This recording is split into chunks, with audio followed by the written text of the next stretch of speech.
Napatingalanan ng mukha si Britney nang marinig niyang gumaralgal ang boses ng kapatid at suminghot-singhot na ito. Nalalabo na rin ang kanyang mga mata kaya naman malabo na rin ang imahe nito. Nakita niya kung paano humikbi ang kapatid ngunit pinili nitong pinipigilan ng mga luhang bumagsak. Hindi pa huli ang lahat para magsimula ka ng panibagong buhay, Kuya Gavin. Hindi pa huli. Kinuha niya mula sa loob ng kanyang handbag ang kapirasong papel kung saan ay naglalaman niya ng plane ticket. Gavin de Gia, pangalan nakalagay dito, kasamang iba pang detalye ng kapatid. Nagawa niyang makapag-book ng one-way ticket patungo sa malayong probinsya nila kanina habang patungo siya doon. Batid ni Britney na tatanggihan niya ng kapatid subalit buo na naman ang desisyon niya. Kailangan itong lumayo kung saan siya nakatira nang sa ganon ay makapagsimula itong muli ng buhay na deserve nito. Alam niya sinusubukan ni Kenya na mabagong buhay pero hindi sapat na dahilan iyon upang mapanatag ang kalooban niya. Kailangan niyang mailayo doon ang kapatid. Saka pa lang siya mapapanatag ang kalooban kapag umalis na ito. Yung tipong kahit anong gawin ni Kenji ay hindi na nito siya mahahanap. Magiging tikom naman ang bibig niya eh. Hindi niya sasabihin kung nasaan ang kapatid. Sa liblib na bayan sa Palawan kung saan tayo isinilang at nagkaisip ng dalawa. Pwede ka magtayo doon ng bago mong law firm. Doon ay magiging tahimik at payapa ng buhay mo, Kuya Gavin. Kinalas ni Gavin ang yakap sa kanya ng kapatid at tumatras ng ilang hakbang. Patuloy niyang iniiling ang ulo, hindi siya sang-ayon sa gusto ng kapatid na mangyari. Hindi pwede, hindi niya iiwan sa malaking syudad ang kapatid niya, lalo pat wala pa rin siyang tiwala sa asawa nitong si Kenji. Naririnig mo bang sinasabi mo? Bakit ako aalis? Bakit kita iiwan? Kung pupunta ako doon upang manirahan at magsimula ng panibago, isasama kita. Kayo ng pamangkin ko. Hindi ako aalis na mag-isa. Nanginig ng labi ni Britney. Hindi pwedeng gusto ng kapatid niya, uulitin niya. Matinumang kausap ang kanyang asawa ngayong si Kenji, hindi pa rin siya maaaring maging kampante. Kailangan niyang mapagsigurado. Pati niyang wala itong gagawin sa kanilang mag-iina, pero paano sa kapatid niya? Kuya Gavin, gawin mo ng gusto kong mangyari ngayon, bago pa man malaman ni Kenji na gusto kitang paalisin. Kilala mo yon. Okay siya ngayon, bukas baka baliw na naman siya. Hanggat okay pa siya, samantalahin na natin. Huwag mo ko alalahanin. Ayos lang ako dito. Kapag naging maayos na ang lahat, pwede tayong muling magkita. Uuwi ako doon at isasama ko rin ang pamangkin mo. Pangako, kuya. Muling iniiling ni Gavin ang ulo. Ayaw niyang umalis. Ayaw niyang muling maging sakripisyong kanyang kapatid sa kamay ni Kenji nang dahil lang sa kanya. Saka kilala niya rin tarantadong lalaki. Britney, makinig ka sa akin, Kuya Gavin. Pakinggan mo ko please lang. Bakit? Bakit mo ko pinagtatabuyan ha? Hindi lang si Kenji ang rason no? Alam kong may iba pang rason. Ano yun? Sabihin mo sa akin. Sabihin mo sa Kuya Gavin, Britney. Bakit ka nagkakaganyan? Tanging iling lang ang naging sagot doon ni Britney. Hindi pwedeng malaman ng kapatid niya ang sakit dahil paniguradong kakaawaan lang siya nito. Hindi lang iyon, baka sabihin pa nitong i-check ang kidney niya para kung sakali lang na healthy yun ay mag-match to na maging donor ay yun ang ibibigay nito sa kanya. Hindi ko siya kayang iwan. Hindi ako pwedeng sumama sa'yo dahil mahal ko siya. Isa pa may anak kami. Umuwi ka na sa atin, kuya. Magsimula ka muli doong bumangon. Kapag medyo malaki ng anak ko, maaari mo na siyang makita. Sa ngayon lang ang maaari nating gawing dalawa. Yun lang na muna. Iba ang pakiramdam ni Gavin habang nakatingin sa mukha ng kapatid. May mali. Alam niyang may mali kung bakit pilit siya nitong pinapaalis at tinataboy. Bagay na kailangang malaman niya. Inilapag na ni Brick ng plane ticket sa working desk niya. Ganito na ang buhay na pinili ko. Wala akong ibang ambisyon. Na-in-love ako ng sobra sa taong yon.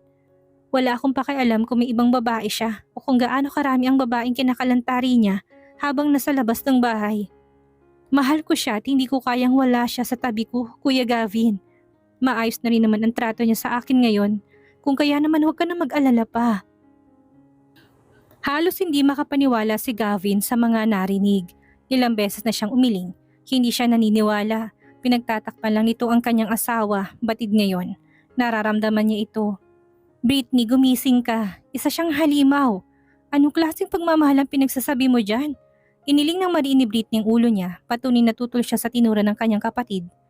Hindi kuya, nagbago na siya. Hindi na siyang Kenji na kilala mo noon.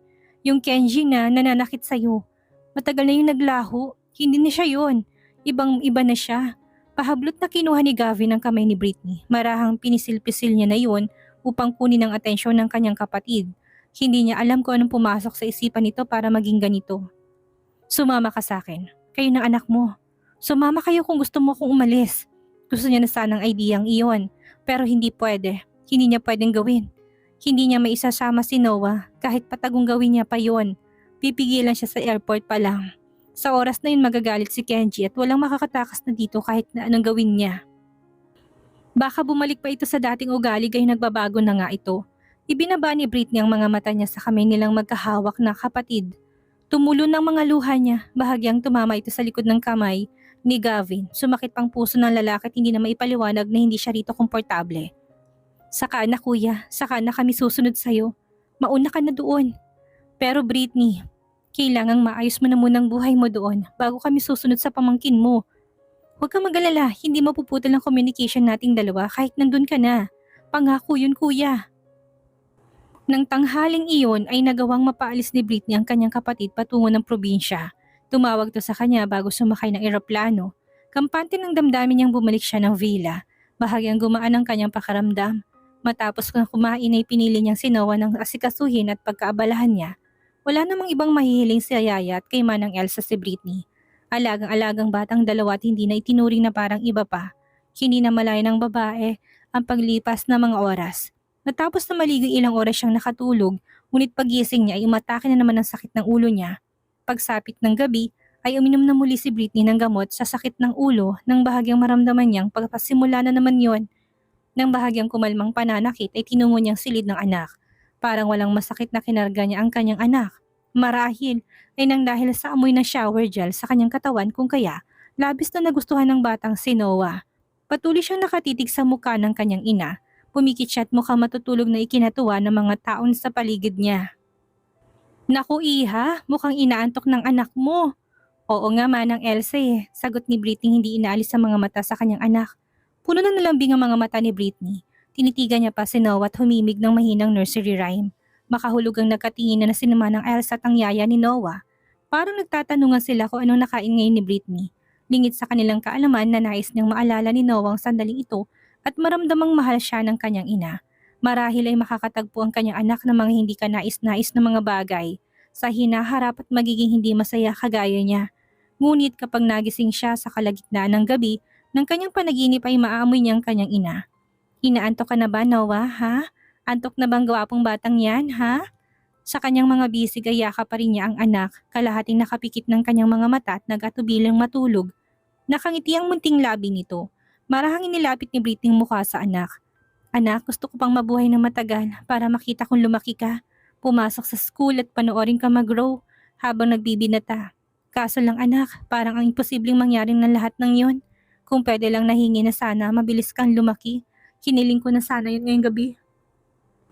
Yun ang mga salitang sabihin niya sana sa anak ngunit hindi niya magawang isatinig dahil maririnig siya ng yaya at ni Manang Elsa.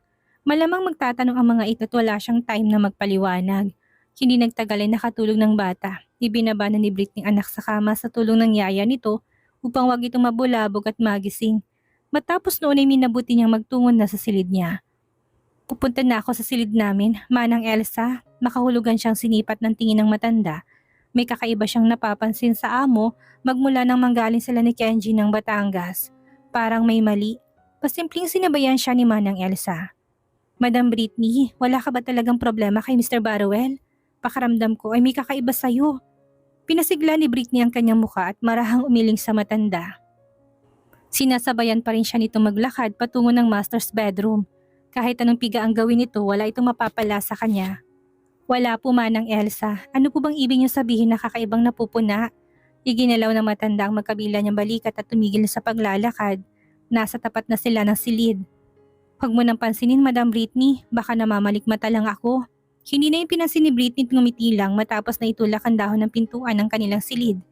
Good night Madam Britney. Tumangulo si Britney at pumasok na sa loob ng silid. Maya-maya ay nakarinig siya ng katok sa pintuan. Nang pagbuksan niya yon, ay tumambad sa kanyang anak na gising buhat sa kanyang yaya na medyo nag-alangan pa sa pag-istorbo sa kanya. Taliwas yon sa itsura nito kanina na iniwan niya sa sariling silid matapos na ilapag sa kama. Buhay na buhay ang mga mata nitong animoy kagigising lang. Nagising po siya pag alis ninyo Madam Britney. Walang imik na kinuha na ni Britney ang anak, lumapad ng ngiti niya habang nakatingin sa mukha nito. Baka po gusto niyo pa siyang makasama at okay lang, sige, dito na lang muna siya sa silid namin. Hindi pa naman ako inaantok. Tatawagin na lang kita in case na meron akong kailangang ipagawa sa'yo. O kung ipapadala ko na si Noah sa kwarto niya. Sige po, Madam Britney. Yukod ng yaya na umalis na matapos isara ang pintuan, hinarap na ni Britney ang anak na kaagad niyang dinala sa ibabaw ng kanilang kama upang doon ilapag. Gusto mo pang makasamang mommy? Sige, sulitin natin ang mga oras na kaya pa ng mommy na kargahin at alagaan ka. Nararamdaman mo rin bang nararamdaman ng mommy ngayon, anak? Higa na rin ni Britney sa harapan ng kanyang anak na nakaupo lang at nakatingin sa mukha niya. Susulitin natin ang mga oras na kaya ko pa, Noah. May halik ng lungkot ang kanyang tinig na sabihin iyon. Hating gabi na halos nang umuwi si Kenji ng araw na yon, tahimik ng buong paligid. Hindi na siya nagising pa ng mga kasambahay, bagkos ay diretso na siyang umakyat ng ikalawang palapag. Nais sana niyang silipin ang anak, ngunit nagdalawang isip siya dahil paniguradong tulog na ito ng ganong oras. Sa silid na lang nila mag-asawa siya pumunta. Matapos na itulak ang pintuan noon ay pumasok na siya sa loob. Naging maingat ang mga galaw ni Kenji nang makitang nasa loob ng silid nila ang anak. Bakit ngayon pa lang siya matutulog? Nasaan ang yaya niyan? Halos maghapon siyang tulog kanina kaya ayan ang dami pang energy sa katawan. Angat na ang tingin ni Britney sa asawa.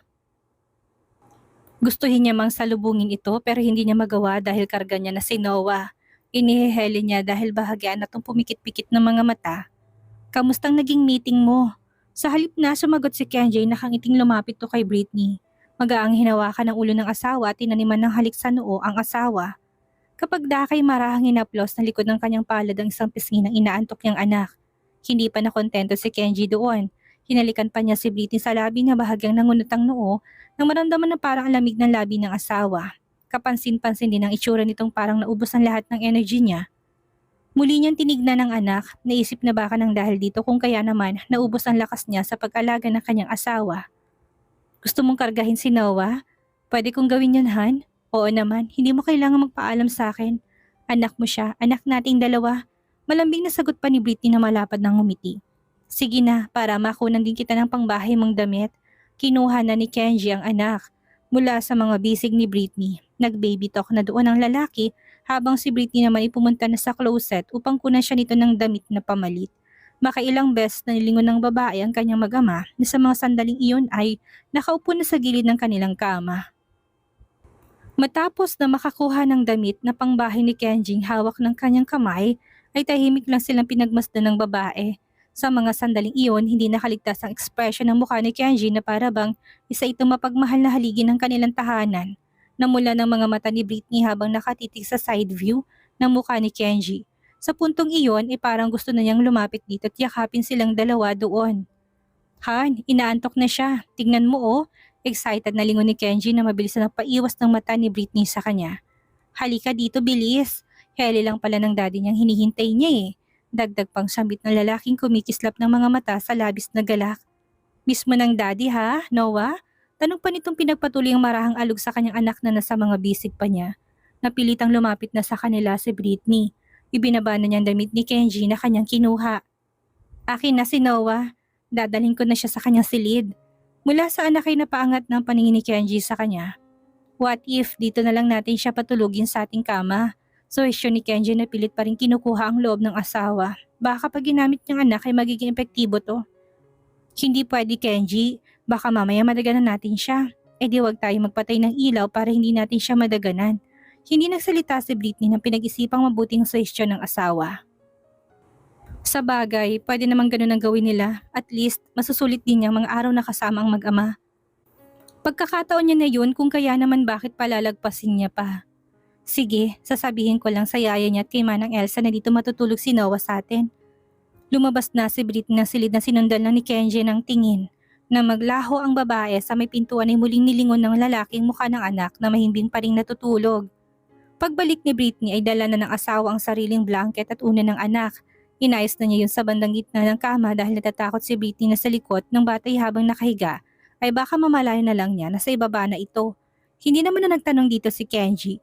Habang inaayos ni Britney ang kumot ng anak na tulog pa rin ay nagpalit na ng damit ang asawa. Nahiga na si Britney sa kanang bahagi ni Noah. Lumipad na ang mga mata niya sa labas ng banyo nang lumabas na doon si Kenji. Bitbit ang pinagbihisan niya ng damit. Matiwasay mo bang napaalis kanina sa lugar na ito ang Kuya Gavin mo? Batid ni Britney na wala siyang may tatago kay Kenji. Gaya ng dati kahit na palihimang ginawa niyang iyon nakarating pa rin yan sa kanya dahil may mga bodyguard siyang hindi nakikita. Sabay tango niya ng kanyang ulo na hindi na dito makatingin pa. Mabuti naman kung ganun. Sumampa na si Kenji ng kama matapos na ilagay sa laundry basket ang mga damit niya. Gumalaw ang ibabaw ng kama ng padukwang siyang lumapit kay Britney upang halikan to sa noo. Tulog na tayo? Anyaya ni Kenji na humiga na sa kabilang bahagi ni Noah.